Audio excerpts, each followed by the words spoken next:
Convido o povo do Senhor a abrir a Bíblia na carta de Paulo aos Gálatas, capítulo 4, continuando nossos estudos a partir do verso 21, e nós vamos até o capítulo 5, verso 1, comecinho do 5, vai entrar tanto no sermão de hoje, como já uma introdução para o próximo, como uma dobradiça, digamos assim. Gálatas 4, 21 em diante. Crianças, ajudem os adultos aí a achar se tiver difícil, tá bom?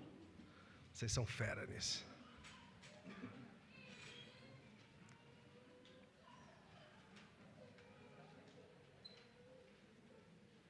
Escute com atenção a leitura da Escritura, Gálatas 4, 21 em diante.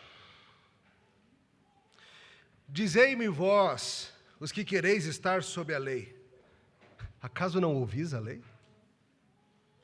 Pois está escrito que Abraão teve 2 filhos, um da mulher escrava e outro da livre. Mas o da escrava nasceu segundo a carne, o da livre, mediante a promessa. Estas coisas são alegóricas, porque estas mulheres são 2 alianças. Uma, na verdade, se refere ao Monte Sinai, que gera para a escravidão. Esta é Agar. Ora, Agar é o Monte Sinai, na Arábia, e corresponde a Jerusalém atual, que está em escravidão com seus filhos. Mas a Jerusalém lá de cima é livre, a qual é nossa mãe. Porque está escrito, alegra-te, ó estéril, que não dás à luz, exulta e clama, tu que não estás de parto, porque são mais numerosos os filhos da abandonada que os da que tem marido. Vós, porém, irmãos, sois filhos da promessa, como Isaque. Como, porém, outrora, o que nascera segundo a carne perseguia o que nasceu segundo o Espírito, assim também agora. Contudo, o que diz a Escritura? Lança fora a escrava e seu filho, porque de modo algum o filho da escrava será herdeiro como o filho da livre. E assim, irmãos, somos filhos não da escrava, e sim da livre. Para a liberdade foi que Cristo nos libertou. Permanecei, pois, firmes, e não vos submetais de novo a jugo de escravidão. Até aqui a Escritura, vamos orar. Senhor, nós te louvamos, porque nesta manhã temos a Tua palavra aberta diante de nós, pedindo que ela fale aos nossos corações pelo Teu Espírito. Sem Ti nada podemos fazer. Clamamos Teu auxílio e direção. Em Jesus. Amém. Queridos, nós temos um instinto por liberdade, o anseio por podermos andar livremente, por nos vermos livres de restrições. Eu imagino a carinha de vocês quando puder vir cultuar sem máscara, a alegria que vai ser isso tudo. Poder conhecer algumas pessoas pela primeira vez daqui para baixo, né, que a gente só viu os olhos até hoje. Mas a gente vive em busca de liberdade quando as crianças vão crescendo, né, crianças? Vocês querem cada vez mais liberdade, pastor Marcel falou sobre isso em outro sermão.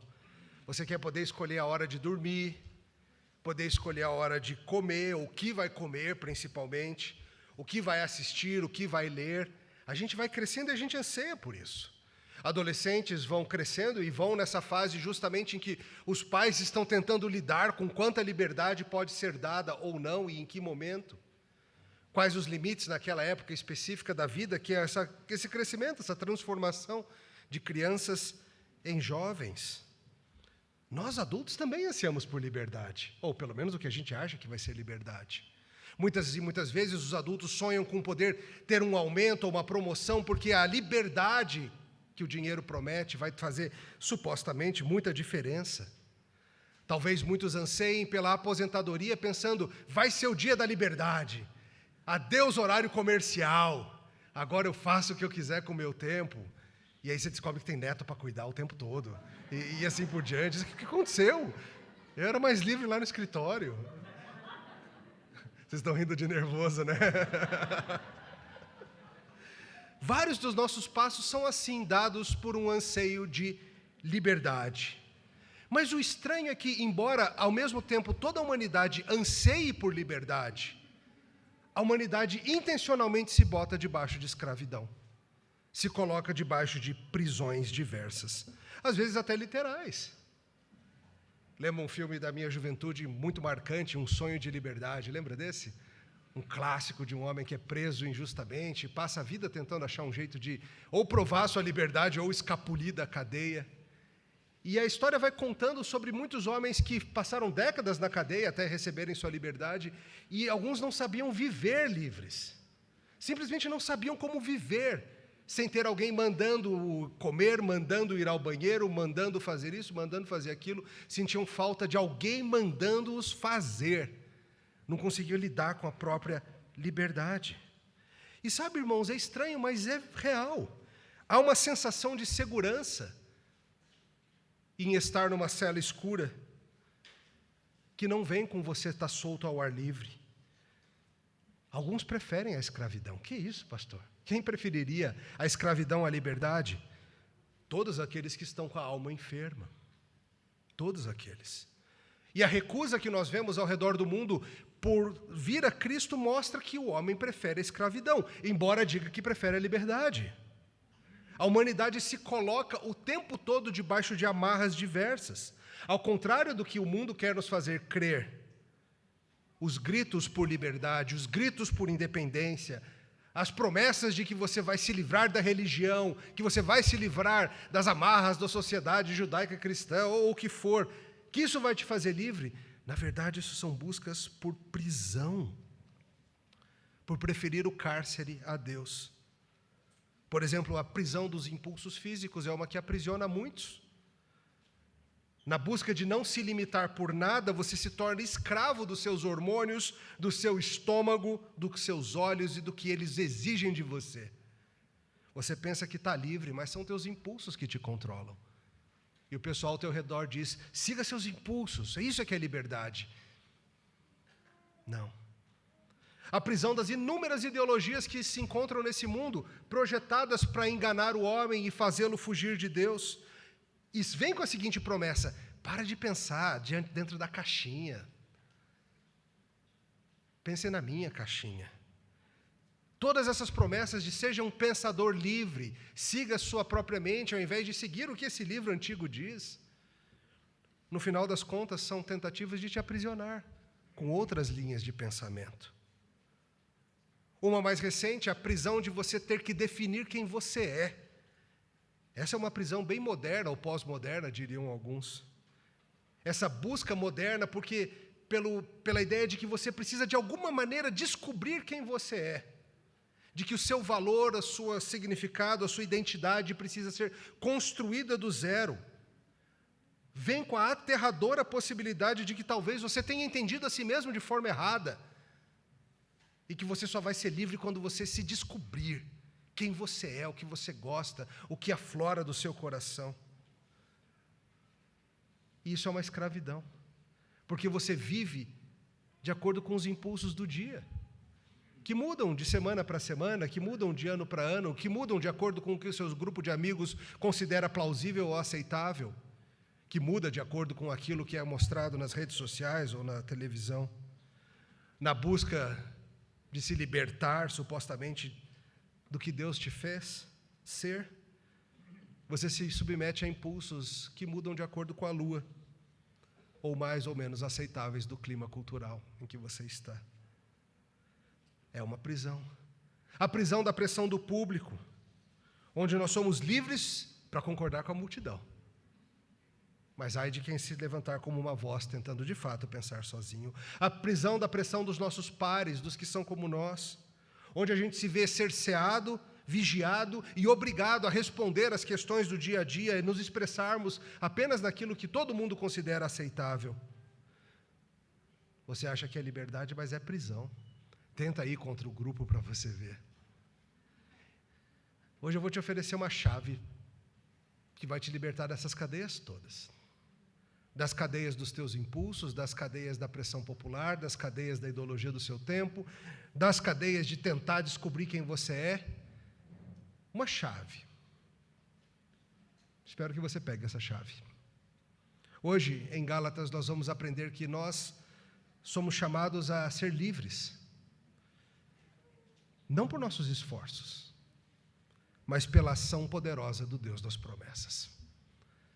Em Cristo nós somos chamados a ser livres, não pelos nossos próprios esforços, não dá certo, mas pela ação poderosa do Deus gracioso em suas promessas.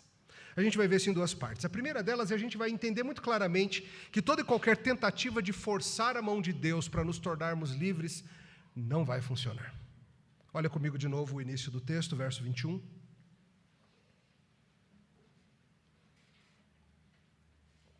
Dizei-me vós, os que quereis estar sob a lei, acaso não ouvis a lei?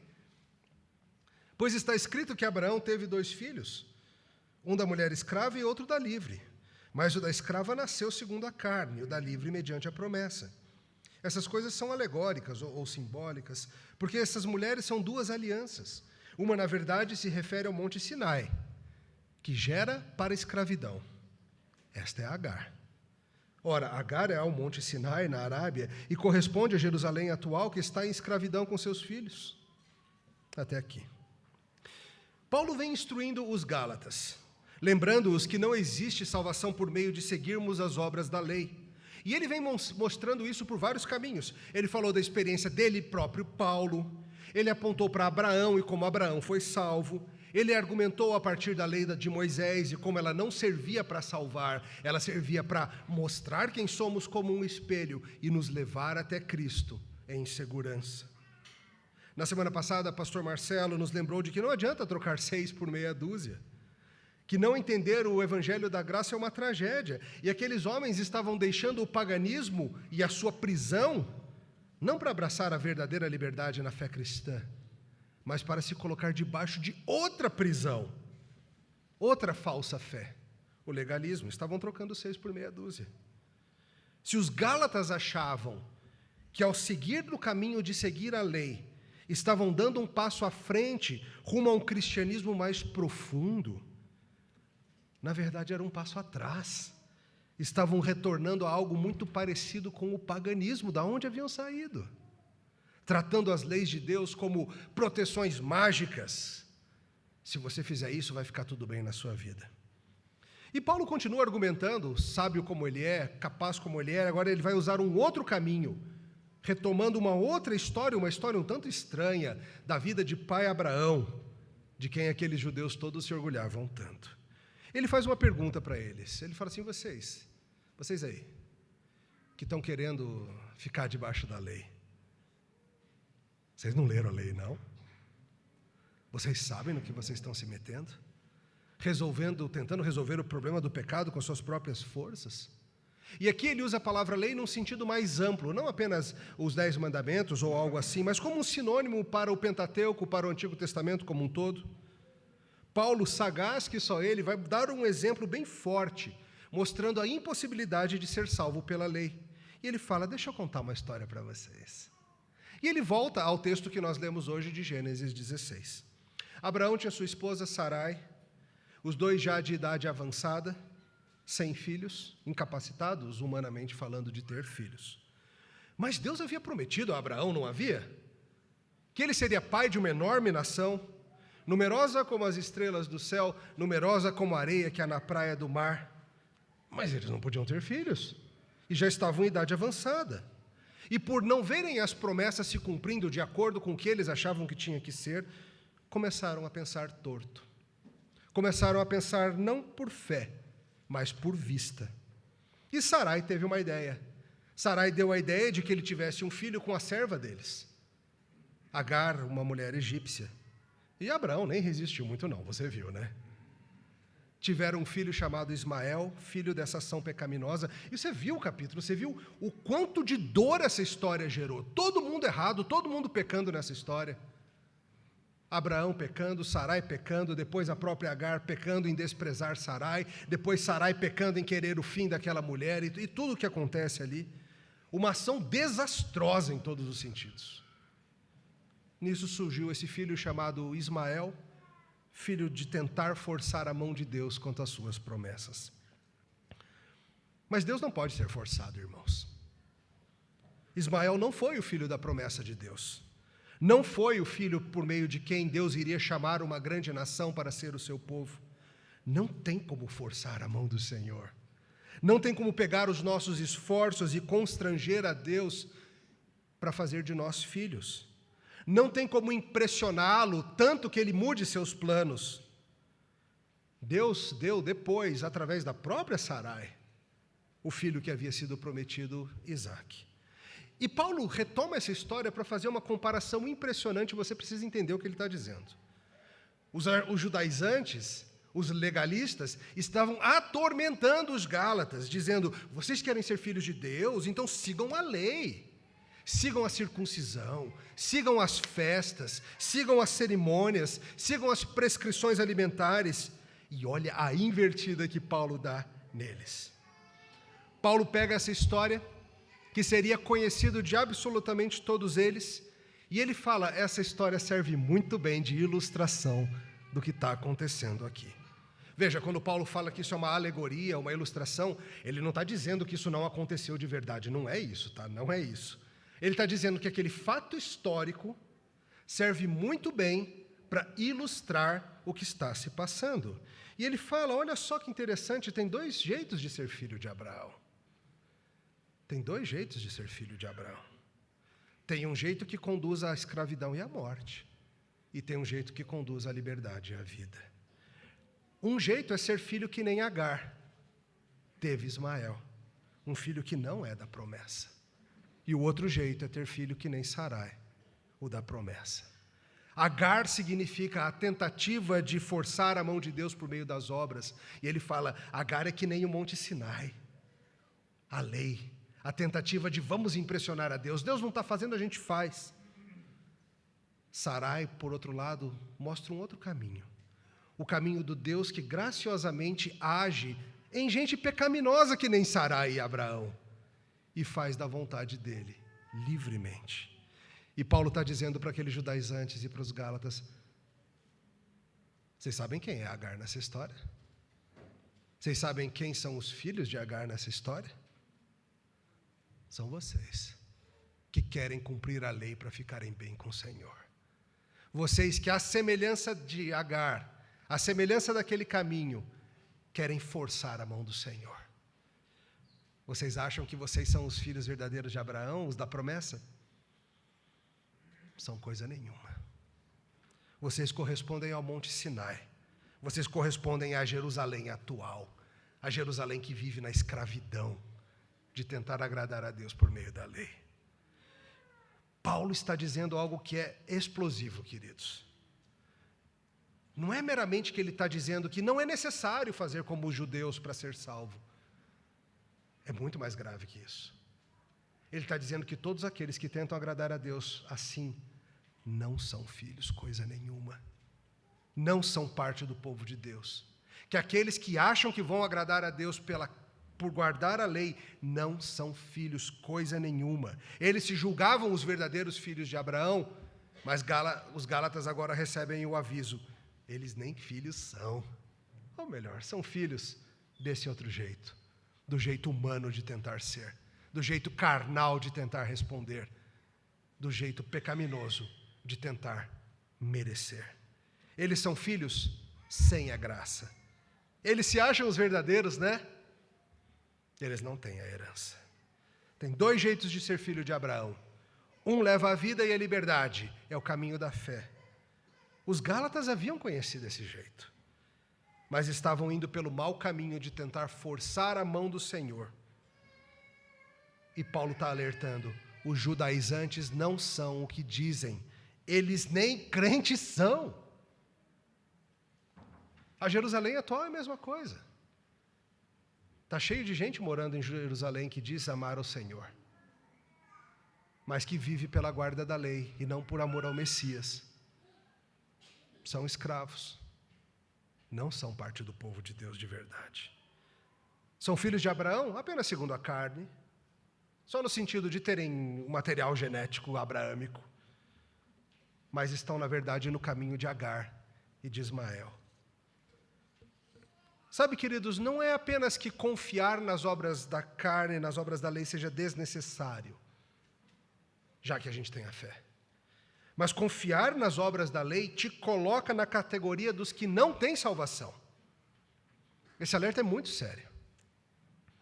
Talvez você, principalmente você que é mais novo na fé cristã, você que tem pouco tempo de caminhada com o Senhor, talvez você se impressione muito com gente assim. Aquelas pessoas super rígidas, super exigentes quanto aos costumes e às regras. É muito comum para novos convertidos que estão deixando uma vida de pecado desenfreado e aberto, darem uma guinada radical, e alguns começam a ver os legalistas como um caminho bom, como um caminho útil, desejável. Mas é se colocar debaixo de uma nova escravidão. Sair da escravidão do pecado para a escravidão de tentar agradar a Deus por meio das obras da lei. Talvez alguns se impressionem enormemente com pregadores, com teólogos, com mestres, que são super brabos e radicais e vivem pregando não a graça de Deus, mas regra sobre regra sobre regra, que a Bíblia nunca coloca. Mas se impressionam com esses. Não se impressione, irmãos. Não são eles os nossos modelos. Nossos modelos de caminhada cristã devem ser aqueles que, pela graça de Cristo, estão crescendo em santidade pela fé. Não os que estão querendo usar a santidade como um substituto para a fé. Percebe a diferença? Nós crescemos em santidade através da fé. Nós nunca tentamos usar a santidade como um substituto para a fé. Paulo sabe muito bem que esses dois caminhos estavam presentes naquele tempo, e, irmãos, esses dois caminhos estão presentes sempre. O caminho da escravidão é simbolizado pelo próprio Monte Sinai e pela Jerusalém daquele tempo. O judaísmo daquela época era profundamente legalista. Quando eles viram o Messias, eles mataram o Messias, ao invés de segui-lo. Talvez você se veja assim também. Alguém que olha para Jesus e entende algo, vê seu valor, gosta do que ele fez, mas você está se garantindo mesmo? É por meio das suas boas obras. Você pode até dizer, não, Jesus foi importante, interessante, mas só para parte da coisa. Talvez o que te tranquilize quanto à sua salvação, ou o que você acha que te tranquiliza, aquilo no que você se fia, no que você se apoia, é que você tem feito coisas boas, a seu ver. Qual é a tua esperança de salvação? O que te tranquiliza quanto à eternidade? É o fato de que Jesus morreu naquela cruz por você e venceu a morte ao terceiro dia? Ou talvez você pense assim, claro que Deus vai me salvar. Eu me visto com modéstia, enquanto tantos se mostram desenvergonhadamente. A galera se exibindo, eu não. Claro que Deus vai me salvar, eu voto certinho. Claro que Deus vai me salvar, eu sou super zeloso quanto à pureza. Só assisto seriados infantis ou feitos por cristãos. Não escuto música secular nunca. A turma vive entupindo o ouvido de coisas perversas aí, eu não. Meus ouvidos são puros. Claro que Deus vai me salvar, sou dizimista fiel, até das plantinhas que nascem no vasinho da janela lá de casa. Eu dou o dízimo. Claro que Deus vai me salvar, eu não consumo uma gota de álcool nem no carro, só boto gasolina. Nem álcool em gel eu uso, só detergente. Não danço nem para salvar minha vida.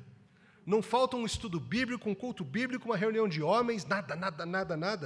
Não preciso abonar falta alguma. Histórico perfeito de presença. Até doente eu venho. Veja, você pode estar nesse caminho. Você pode estar no caminho de achar que, de alguma maneira, seus bons costumes, suas boas ações, suas boas obras, que você considera boas obras, tenham vindo elas da Bíblia ou não, que elas são a sua garantia. Entenda, esse é o caminho de Abraão com Agar. É tentar forçar a mão de Deus. Não acaba bem. Não termina na vida que você acha que vai terminar. Termina na morte, na escravidão. Não resolve. Qualquer resposta para o caminho de salvação que não seja Jesus morreu por mim, é uma tentativa de ser salvo por si mesmo. Isso é escravidão. Isso não é cristianismo avançado. Para de acreditar nessa mentira. Isso não é ser um crente espiritual. Isso não é ser alguém que ama a Deus de todo o seu coração. Isso não é ser alguém que tem prazer na lei do Senhor. Isso é escravidão. Talvez nem crente você seja. Talvez você seja apenas um homem, uma mulher religiosa que, à moda dos judaizantes, tenta impressionar o Senhor Deus. Seu monte se chama Sinai. Sua mãe é a Jerusalém atual, da terra. Isso não vai acabar bem. Mas tem outro caminho, e eu te ofereço ele agora. Nosso segundo ponto. Os filhos pela fé são filhos de verdade. Volta para o texto a partir de 26. Mas a Jerusalém lá de cima é livre, a qual é nossa mãe.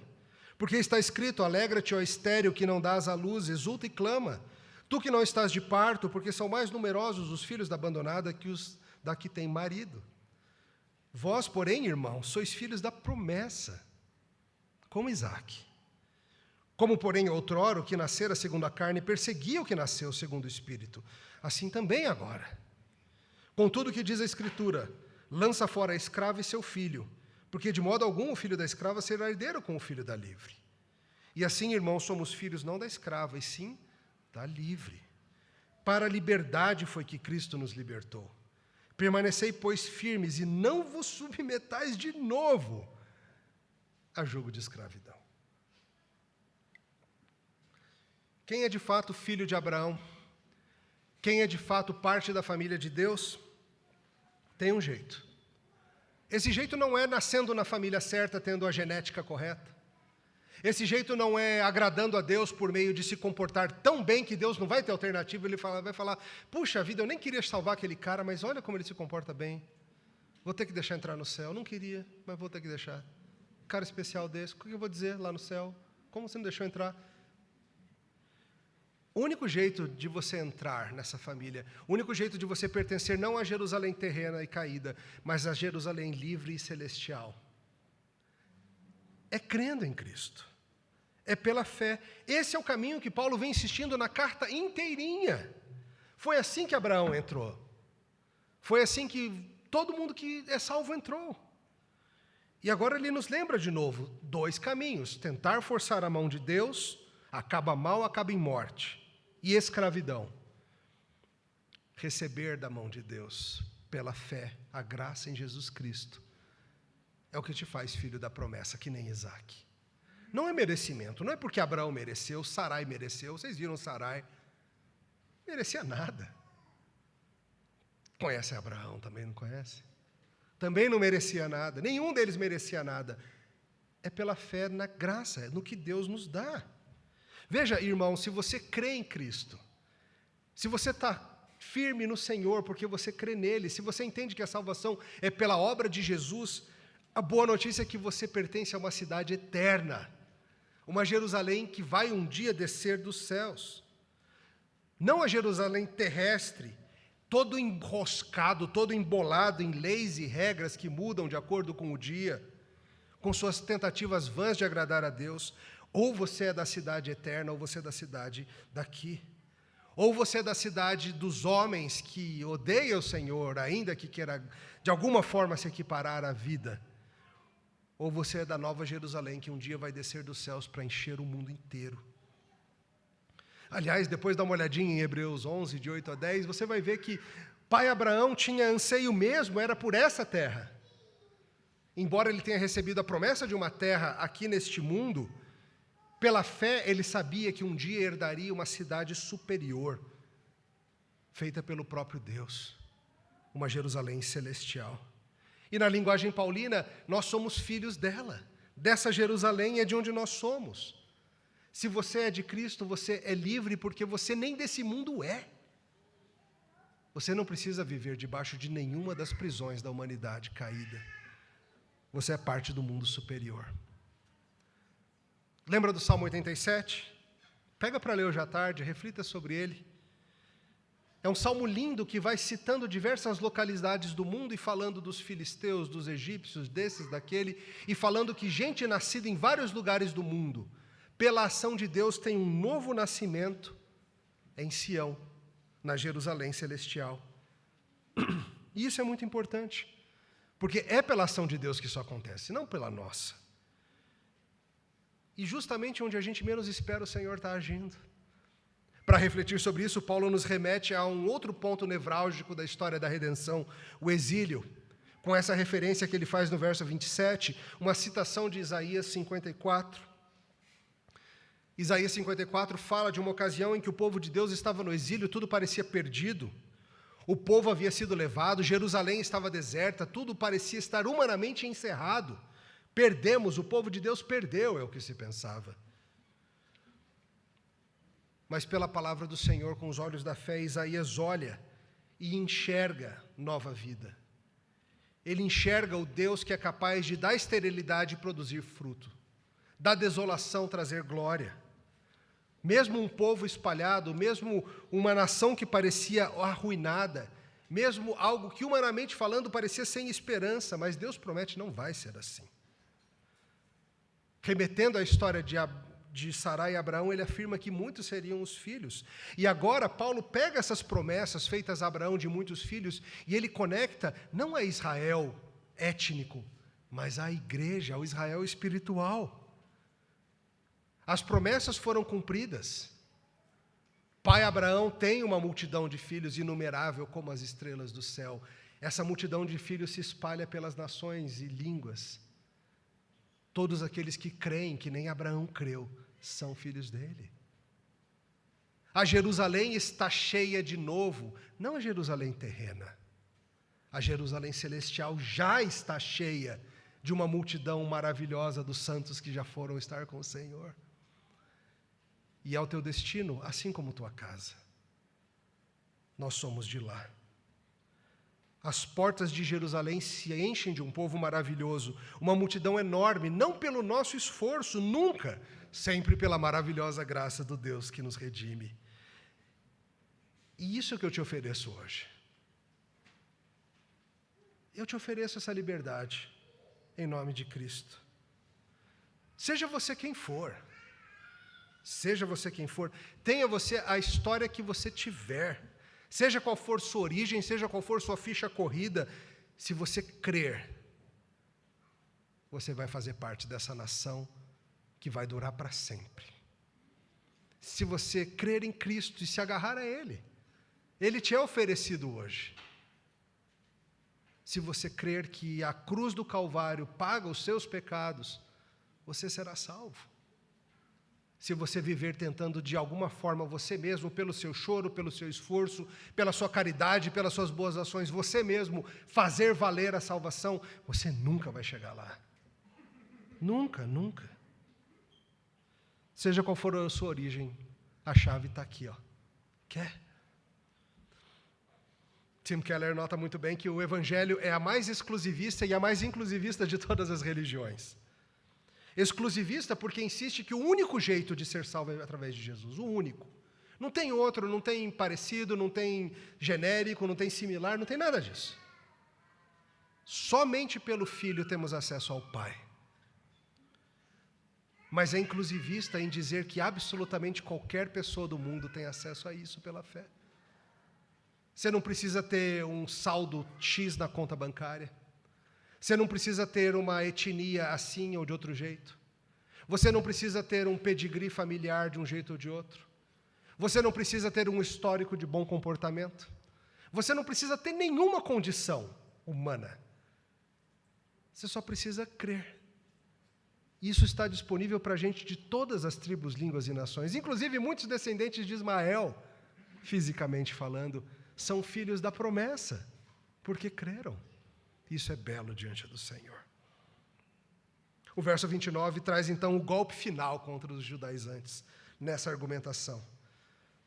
Como, porém, outrora o que nascera segundo a carne perseguia o que nasceu segundo o Espírito, assim também agora. Depois você pode ler Gênesis 21 e você vai ver que Ismael, o filho da egípcia, caçoava e perseguia e humilhava Isaque, o filho de Sara. E olha o que Paulo está dizendo. Explosivo. Os gálatas estavam sendo importunados pelos judaizantes, e olha a comparação que Paulo faz. É isso mesmo. O filho da escrava adorava importunar, incomodar e provocar o filho da promessa. O filho da carne se levantava para importunar o filho do espírito. E agora, mais uma vez, Paulo mostra para eles que aqueles judaizantes nem crentes são. Como Ismael perseguiu Isaque, os legalistas estavam perseguindo os crentes verdadeiros. Os judaizantes estão perseguindo Isaac. Os judaizantes estão perseguindo o povo do Senhor. Para aquela turma que se achava, pense em ouvir isso. Mas veja, há boas notícias para você, legalista, também. Se você, como esses judaizantes, vinha tentando ou vem tentando de alguma forma pela guarda da lei, seja a lei explícita da Escritura, seja a lei que você inventou na tua cabeça, seja a lei que alguém forçou sobre você dizendo isso é palavra de Deus e não nem era. Larga isso hoje e se agarra a Cristo. Larga isso hoje e vem. Paulo conclui no versículo 1 do seguinte capítulo que Cristo nos chamou para a liberdade. Por que você escolheria ser preso se você pode ser livre? Só tem um jeito nesse mundo de ser livre. Você está experimentando ele, cristão? Você está experimentando a liberdade de ser cristão? Ou você, mesmo sendo livre, fica voltando, que nem os Gálatas voltavam, para serem subjugados, para se colocarem debaixo de escravidão de novo? Você percebe que se você é de Cristo, você não precisa viver com medo de que um dia Deus vai te punir para sempre porque você deu aquela escorregada, ou porque você fez algo errado naquele dia, ou teve um pensamento impuro, ou isso ou aquilo. Você não precisa ter esse medo. Você é dele. Para de tentar criar valor para si mesmo. Para de tentar criar sua identidade do nada. E receba com alegria a identidade de filho de Deus em Cristo. É isso que você é, acima de qualquer outra coisa. É isso que você é, acima de seus impulsos. É isso que você é, acima do que o grupo diz que você deveria ser. É isso que você é. Você tem em Cristo a liberdade de ser amado antes do mundo existir. A liberdade de não precisar encontrar um jeito de justificar sua existência, de fazer a vida ter valido a pena diante de um mundo exigente e hostil. A liberdade de não precisar viver devedor a nenhum sistema que te prende, mas ao contrário, ser livre em Cristo para adorar, servir e ter comunhão. Você anseia por liberdade? Você faz muito bem, mas só tem um jeito de ser livre. Se o Filho vos libertar, verdadeiramente sereis livres. Só assim. Qualquer outra tentativa é paganismo e legalismo, caminhos gêmeos. Não aceite, irmão. Não aceite seguir os que querem te escravizar com a lei, com a religiosidade, com costumes inventados pelo homem. Só o Senhor Deus, na sua santa palavra, pode te dizer o que fazer. Qualquer autoridade que nós, ministros da palavra, presbíteros da igreja do Senhor, tenhamos, é a autoridade da palavra. Nós não podemos exigir de vocês o que a Bíblia não exige. Nunca. Nunca. Qualquer autoridade que tenhamos vem da Santa Escritura apenas, que é a que nos controla também. Nenhum caminho humano vai resolver. As promessas que esse mundo faz não se cumprem. As promessas dos libertinos não se cumprem. Busque a liberdade a qualquer preço, você vai se ver em várias prisões. As promessas dos legalistas também não cumprem. Viva debaixo do meu jugo para ser livre. Nunca vai chegar esse dia. As únicas promessas realmente válidas nesta existência são as de que em Cristo nós teremos a salvação recebida pela fé. Nós seremos livres por sermos dele. Oremos. Senhor, nós te louvamos por Cristo que nos libertou. Confessamos que às vezes somos dados a querer impressioná-lo, Senhor, com o nosso bom comportamento, com nossas boas atitudes, com não sermos igual aos outros. Reconhecemos isso, Senhor. Livra-nos do legalismo que vive assediando nossa alma. Livra-nos, Senhor, das tentativas de alguma forma, como Abraão, Sarai e Agar, se meteram naquele rolo todo para tentar forçar a tua mão. Ajuda-nos, Senhor, a te amar como o Senhor se mostra no Evangelho.